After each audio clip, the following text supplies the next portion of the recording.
Hey everybody, welcome to Monday. Talking Turning Red today. The minor controversy, well, I guess it wasn't that minor, but why I think this is actually long-term good for the attitudes, especially stereotypical attitudes towards gamers. And if you notice a mass of stuff slowly moving, ironically, Momo is like right here off camera and he's gradually pushing stuff that he was sleeping on before. So I've got my own little panda cat right here as we're talking Turning Red, right, Momo? Right. Okay. So if you like this kind of content, you know what's coming. Come on, ding. Help support this channel on an ongoing basis on patreon.com/LeannaK. One-time Leanna Care session donations at coffee.com/LeannaK. Again, we need 3 sessions donated a week to continue to keep the roster of people who are getting that subsidized support. So, Turning Red. I was not prepared to like Turning Red as much as I did. I'm not going to get into spoilers and stuff like that, but on the point of the original Cinema Blend review, that focusing it on a female coming of age story in Toronto's Chinese Canadian community, that it was limiting in scope. And he said that the film felt like it was made for Domi Shi's friends and immediate family members. Ouch. I do live in Toronto. Obviously, I'm not Asian, but it is impossible to live in Toronto or even in some ways visit Toronto and not recognize a lot of the landmarks and Easter eggs in that movie. And if you don't understand a boy band craze, I'm sorry, that's just disingenuous. Now, why does this matter? Right? Well, one, this is based on stereotypes, right? And this is, remember I talk about all the time about how film and television opinions unduly impact how reviewers review games. And there's this disconnect between the reviewers of games and how gamers themselves interact with games. I can't see the average gamer having issues relating to a story with a female main character. Some of the stuff about being a 13-year-old girl might not completely land with all the layers that it does for someone who experienced being a 13-year-old girl. But you get the basic premise of kid has strong emotions, turns into a furry, right? You get the basic puberty thing of stuff goes kind of bananas at that age, right? What I liked so much about the movie, and this is the thing I think the reviewer may have subconsciously struggled with, is that it is the first movie I have seen that realistically depicts those boy crazy type 13-year-olds, and without it being some horrible dramatic fighting over boys and all that stuff. There were a lot of subtle alternative coming of age stories in the movie. I won't spoil it, but Miriam's story and Tyler's story are both for a different sort of subset demographic. And I liked that the girls were caffeinated little psychos because it's actually realistic. Now, why is that important to social depictions of gamers and stereotypes about gamers? Well, the stereotypes about gamers are the idea that the male sex urge is uniquely strong and uniquely predatory. And you may remember me saying quite a few times. I worked at Much Music during the one of the boy band crazes. No, teenage girls are nuts when it comes to that stuff. But people are unwilling to see it, and I think that the original reviewer for Cinema Blend, for Turning Red, Sean O'Connell, he's one of these guys who just can't accept teenage girls have thirst, right? This is something we desperately need more things talking about. I mean, okay, you want to get a sense of the guy who did the original review. I'm going to do it real quickly so I'm not like spreading his socials around. Just look at the picture, okay? This is the irony of it, okay? It's Superman and Spider-Man duking it out. Looks like Alex Ross's art. This guy did a book called Release the Snyder Cut book. There's a With Great Power book. Well, Sean O'Connell, good Irish name, somehow manages to connect to two stories rooted in the Jewish children of immigrant stories of, well, in Superman's case, the 1940s, or probably more the 30s, the inspiration.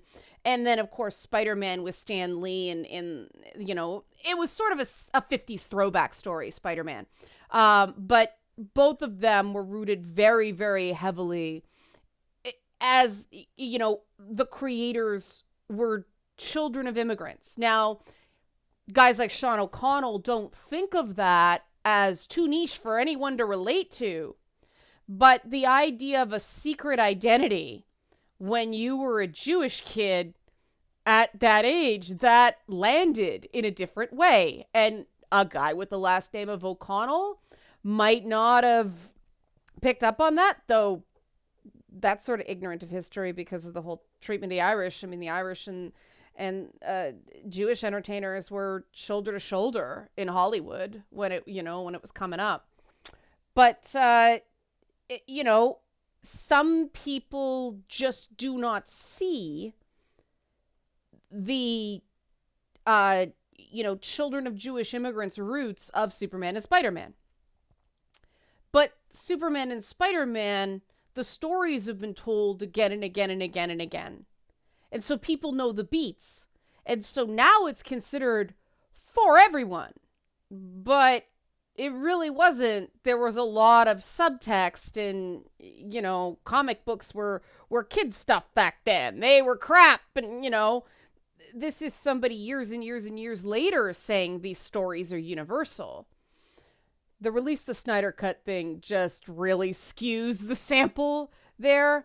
But this is what people talk about when they talk about, and I don't subscribe to this theory, but this is actually a microcosm where it fits, where it's sort of like a throwback to the 70s, the whole male gaze in cinema theory, that the white, straight, cisgender male gaze is considered for everyone. The Asian female furry gaze is not, according to misguided folk like Sean O'Connell. Now, a gamer isn't gonna go, I can't relate to a 13-year-old Asian female furry. I watch a lot of anime. I shouldn't cross gamers and anime, but there were little moments where in Turning Red where I felt like I was watching a Square Enix game just because the animations and everything like that. There's so much Asian inspiration in video games that gamers go, yep, okay. Now the everything, like I said, probably didn't land. But I can almost guarantee, I mean, just based on the people I talked to online, a lot more of it did than it did for this one guy. And in fairness, it's one guy, okay? The film's been very highly reviewed otherwise on different services. This one guy really stepped in it. And the walk back from Cinema Blend saying that they failed to properly edit the review is such crap. They didn't edit the review at all. The dude who wrote it is the managing director for Cinema Blend. I've talked a lot about the problem with these reviewers is there is no oversight. They are their own manager. They write it, they upload it. Nobody stops and goes, you know what? First of all, is a white dude with the last name O'Connell the best person to review this movie? Do we have anyone from Toronto who might at least get it there? And, then he just didn't think about, just because he's not the audience for this doesn't mean the film doesn't have broad appeal. Because I'd argue the frickin' Justice League movie didn't have broad appeal. It was so narrow focused on who they think watches these movies, that the Joss Whedon cut, at least, which is why I think in part the whole Snyder Cut thing took on a life of its own. The one massive difference between the Whedon Cut and the Snyder Cut was how prominent Cyborg was. And that's been a really, really dicey thing going forward with, the very fraught relationship with Warner Brothers and Ray Fisher. Hi Momo. I'm putting that lightly. The unique thing about video games is that it is a global thing. It isn't focused on that Hollywood attitude of what is a universal story. And I do kind of cross this over with the absolutely glowing reviews for Elden Ring. I think that game critics were just too afraid to criticize that game. And on one hand, that's a complete abdication of ethics, but situation normal in the games press, right? I hate to say that, but I've been open about my belief that there are ethical problems in the game review process. But at least game critics have been taught to shut their mouth about something they don't understand. With that one publisher, right, the one developer from software. It won't be the beginning of a larger trend, but at least, they haven't learned anything. They haven't humbled. They're just scared. Now, ultimately, I'd like to see, and it's happening, the appeal of games, the appeal of Asian-inspired product is becoming more and more and more mainstream. And anime and manga are competing with Western animation. That's putting it lightly. If you look at the sales of many manga compared to the sale of Western comics, manga skunking Marvel and DC.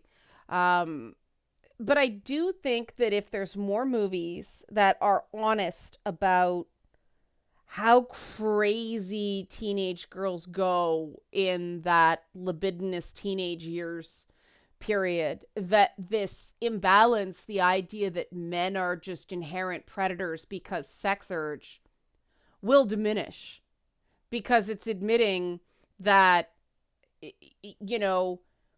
an age group that has traditionally been depicted as innocent, and I want a boy to like me, not the thirst is real, right?